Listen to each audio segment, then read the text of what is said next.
नमस्कार। मैं मिस कनकलता झा। प्रकृति की सुषमा।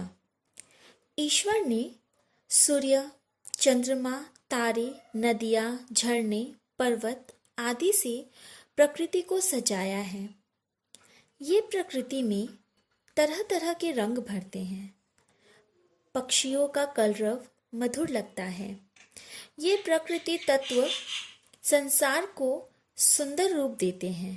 इस कविता में प्रकृति के इन तत्वों की चर्चा की गई है। जब भी कोई कवि प्रकृति को लेकर कुछ भी लिखता है तो वो कविता अपने आप में ही बहुत खूबसूरत हो जाती है। प्रकृति में जो सुंदरता व्याप्त है उसे देख पाना हमारा सौभाग्य है कि हम उसे देख पा रहे हैं। उस सुंदरता का बखान कर पाना वो उतनी ही सौभाग्य की बात है।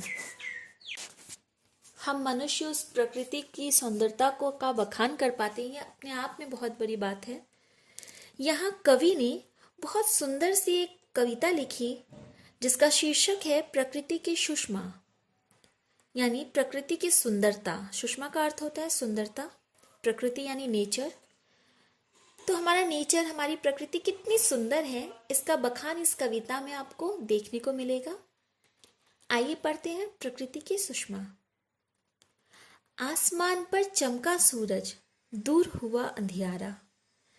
चंदा ने आकर नभ को दिया रूप एक प्यारा। झिलमिल झिलमिल तारे आए चमकीले चमकीले। आसमान पर छाए देखो कितने नीले पीले।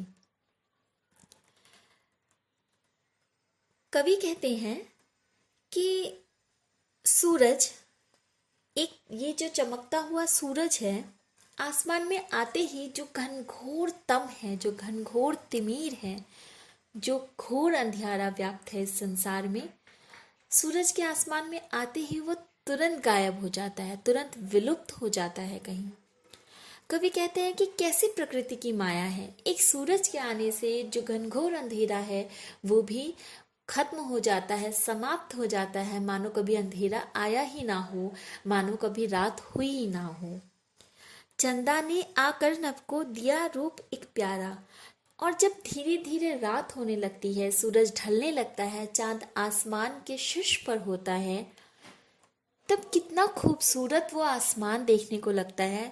कभी आप खुली आसमान में को रात के समय निहारोगे तो एक अलग तरह का सुकून, एक अलग तरह की शांति आपको मिलेगी। आपको इतना अच्छा महसूस होगा, ऐसा लगेगा कि ये कोई और ही दुनिया है। आप यहाँ कवि ने वही उसी नई दुनिया के बारे में इंगित किया है, नई दुनिया के बारे में हमें बताया है कि आसमान जो है उसमें तारे, उसमें जो ये सितारे हैं वो इतने खूबसूरत लगते हैं। जो चांद एक आकर इसकी चांदनी से चारों ओर की जो रोशनी, एक धीमी सी, एक मीठी सी रोशनी जो फैलाता है, इसकी परिकल्पना कर पाना ही बहुत अपने आप में बहुत सुंदर है। इसे देख पाना ही अपने आप में बहुत सुंदर है। झिलमिल झिलमिल तारे आए चमकीले चमकीले। कवि कहते हैं कि चारों तरफ झिलमिलाहट है, चारों तरफ तारों की जगमगाहट है। आसमान में चारों तरफ जो है वो फैले हुए हैं और बहुत खूबसूरत लग रहे हैं, बहुत सुंदर लग रहे हैं। आसमान पर छाए देखो कितने नीले पीले, और कितने सुंदर रंग बिरंगे जैसे चमकते हुए, चमक जो होती है उसमें देखना, आप जब भी किसी चमकती हुई चीज़ को देखो उसके लाइट में बहुत सारी अलग अलग तरह के रंग आपको दिखाई देंगे।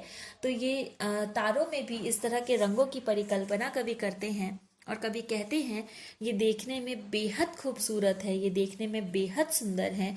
इसकी परिकल्पना नहीं कर सकते हम। इसे जब तक इंसान देखेगा नहीं, महसूस नहीं करेगा, इसको आत्मसात नहीं करेगा, तब तक मनुष्य समझ नहीं सकता कि ये कितना खूबसूरत है।